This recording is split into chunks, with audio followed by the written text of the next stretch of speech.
ला ला ला ला ला ला ला ला।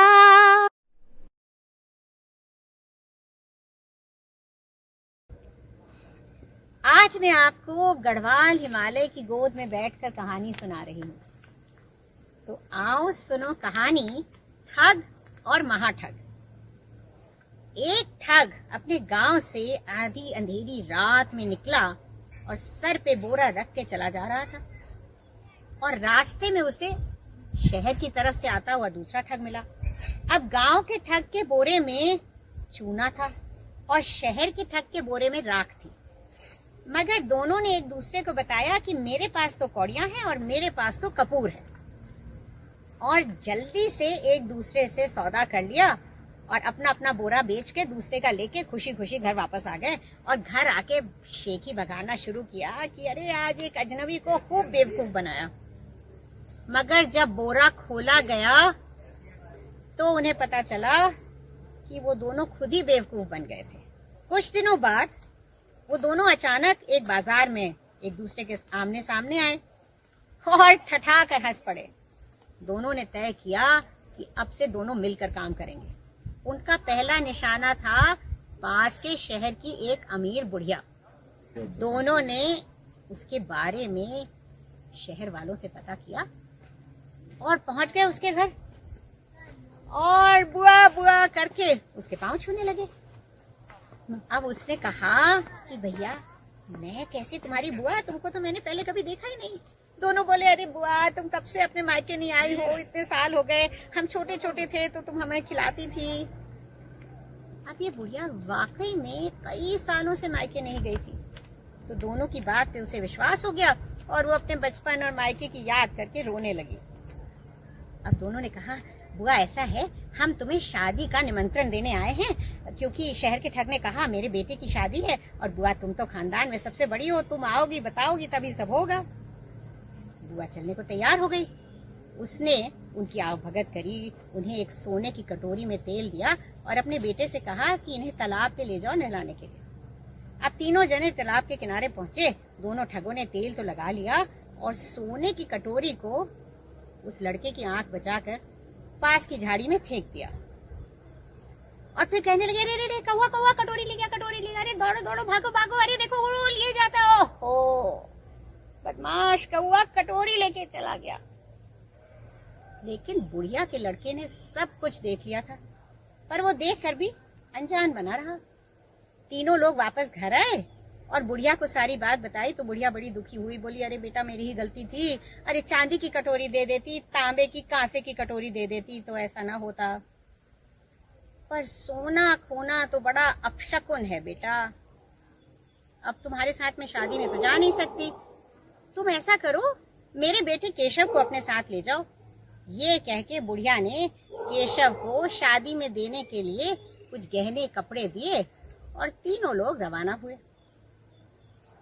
अब चलते चलते गांव का ठग बोला दोस्त बड़ी भूख लग रही है, अगर कहीं कुछ खाने वाने को बढ़िया दावत हो जाती, तुम्हारे पास तो इतने सारे गहने हैं, अरे एक छोटा मोटा गहना बेच लो और चलो हम लोग दावत उड़ाएं।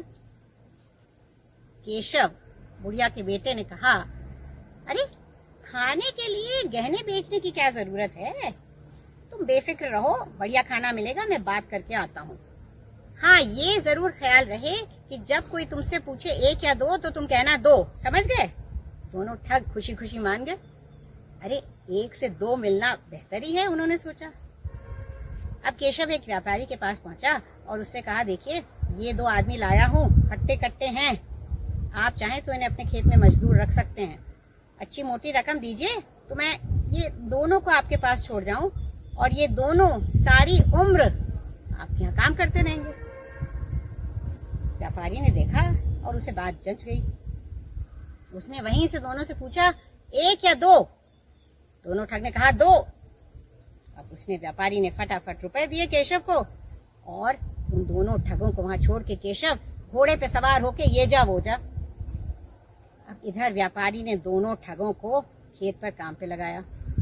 अब काम वाम तो वो कर नहीं सकते थे, गिड़गिड़ाने लगे, रोने लगे, हुजूर भाई बाप ये क्या करा रहे हैं आप, ये हमारे बस की बात नहीं है। व्यापारी ने कहा देखो मैंने बढ़िया रकम दी है तुम्हें खरीदने की, अब काम तो तुम्हें करना ही पड़ेगा। वो दोनों बोले, उसके पांव पे पड़ गए और बोले, हुजूर हमने तो कभी काम नहीं किया है। ऐसा है कि उसने हमें ही नहीं आपको भी बेवकूफ बनाया है। आपका एक आदमी हमारे साथ चले तो हम जाकर उस दुष्ट को पकड़ के लाते हैं और आपके पैसे वापस दिलाते हैं। व्यापारी ने सोचा, हाँ बात तो ठीक कह रहे हैं, इनसे काम तो होगा नहीं। तो उसने अपना एक आदमी उनके साथ कर दिया और तीनों लोग चले केशव को ढूंढने। उधर केशव घोड़ा दौड़ाता एक पास के गांव में पहुंचा और वहां पर एक मिठाई की दुकान के पास रुका। तरह तरह की मिठाइयों के थाल सजे थे। केशव घोड़े से उतरा और उसने जल्दी जल्दी खूब सारी मिठाइयां खानी शुरू कर दी। अब दुकान पे जो लड़का बैठा था उसने कहा, भैया अरे मिठाइयां अच्छी लग रही हैं तो खाओ जरूर, लेकिन पैसे तो दो जिन मिठाइयों को खा लिया है। केशव ने कहा, देखो इसकी चिंता मत करो, तुम्हारे पिताजी का दोस्त हूं मैं, मेरा नाम है चीटा। उनसे अंदर जाके कह दो कि चीटा मिठाई खा रहा है, वो समझ जाएंगे। लड़का ने कहा, अच्छा ठीक है। वो दौड़ा दौड़ा पीछे गया दुकान के अंदर और अपने पिता से बोला, पिताजी चीटा मिठाई खा रहा है।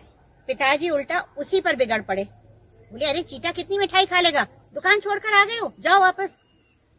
तब तक केशव अपने झोले में खूब सारी मिठाई भर के और घोड़े पे बैठ के वहां से जा चुका था।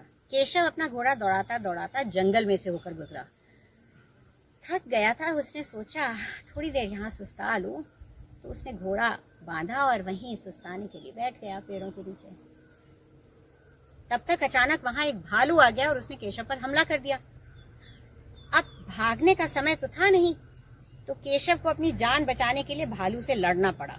दोनों गुत्थम गुत्था हो गए और एक दूसरे को पछाड़ने की कोशिश करते रहे। धीरे धीरे केशव थकता जा रहा था, पर बड़ी मुश्किल से उसने भालू का सर पकड़ के उसकी नाक जमीन पर लगाई थी। लेकिन वो हाँफ रहा था और उसको समझ नहीं आ रहा था कि वो क्या करे, क्योंकि अगर वो छोड़ता तो भालू शर्तिया उसे मार डालता। इस सब हाथापाई में केशव की जेब से पैसे भी सब गिर के इधर उधर बिखर गए थे। तब तक वहां से एक और आदमी गुजरा और उसने नजारा देखा और फैले हुए पैसे देखे तो जल्दी जल्दी उन्हें बीन कर अपनी जेब में रख लिया और केशव से कहा, भाई ये तो क्या कर रहे हो ये भालू के साथ? केशव ने कहा, अरे ये मेरा पालतू भालू है, इससे कुश्ती करने में बड़ा मजा आता है, पर ये कोई साधारण भालू नहीं है। इसकी नाक अगर जमीन पे रख दें तो ये पीछे से पैसे गिराता है, तभी तो ये सब पैसे बिखरे हुए हैं।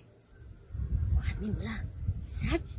भैया ये भालू हमें बेच दो। केशव ने कहा, नहीं नहीं देखो मुश्किल है, तुम्हारे पास इतने पैसे नहीं होंगे। अब वो एक व्यापारी था जो मुनाफा कमा कर घर जा रहा था। उसने कहा, भैया बताओ तो कितने में बेचोगे? केशव ने कहा, भाई देखो लाख रुपए से कम में तो मैं ना बेचूंगा, क्योंकि 10,000 रुपए तो ये रोज भालू मुझे देता ही है। अब उस व्यापारी ने थोड़ा गणित किया और उसका लालच और बढ़ गया। उसने कहा, हाँ भैया ये लो लाख रुपए। केशव ने कहा, हो इस भालू को संभाल के पकड़े रहना और बस इसकी नाक रगड़ते रहो। और यूं कह के वो वहां से छूट के घोड़े पे सवार होके चल दिया। चलते चलते वो एक और शहर की सरहद पे पहुंचा। वहां पर उसने देखा कि एक धोबी घाट पर कपड़े धो के और फैला रहा था सुखाने के लिए बढ़िया रंग बिरंगे रेशमी कपड़े। केशव रुका, घोड़ा वहीं बांधा और धोबी के सामने खड़ा होकर मिठाई निकाल निकाल के खाने लगा जो चुरा के लाया था। धोबी कुछ देर तो उसे देखता रहा, फिर उसके मुंह में भी पानी आ गया। केशव ने कहा, लो मिठाई खाओगे? तुम भी खाओ भैया। धोबी ने मिठाई खाई और उसको धन्यवाद दिया। केशव ने कहा, नहीं नहीं धन्यवाद देने की क्या बात है, अरे ये तो वो पहाड़ी है ना, वहां पर एक पेड़ है, उसी पेड़ पर ये मिठाई लगी है। धोबी ने कहा, क्या? केशव ने कहा, और क्या, मैं वहीं से आ रहा हूँ, तुम चाहो तो तुम जाके वहां से तोड़ लो मिठाई, और अगर ज्यादा सी तोड़ लोगे तुम बेच भी सकते हो। अब धोबी के मन में भी लालच आ गया। उसने कहा, भैया तुम मेरे कपड़ों पे जरा नजर रखना, मैं वहां से मिठाई तोड़ कर लाता हूँ। केशव ने कहा, हाँ बेफिक्री से जाओ। जैसे ही धोबी गया उसने वो सारे कीमती कपड़े लपेटे, गट्ठर बनाया, घोड़े पर सवार हुआ गट्ठर के साथ और वहां से भाग लिया। आगे चल के जब वो शहर के थोड़ा अंदर पहुंचा, वो एक पेड़ के नीचे रुका और सारे कपड़े उसने पेड़ की डालों पर फैला दिए और फिर नीचे उतर के प्रार्थना करने लगा, हे जादू के पेड़, देवताओं के करगे, मेरे लिए रेशमी कपड़े खिलाओ। ऐसे वो प्रार्थना करता जा रहा था कि उसने देखा कि एक आदमी चला आ रहा है। वो और जोर से प्रार्थना करने लगा,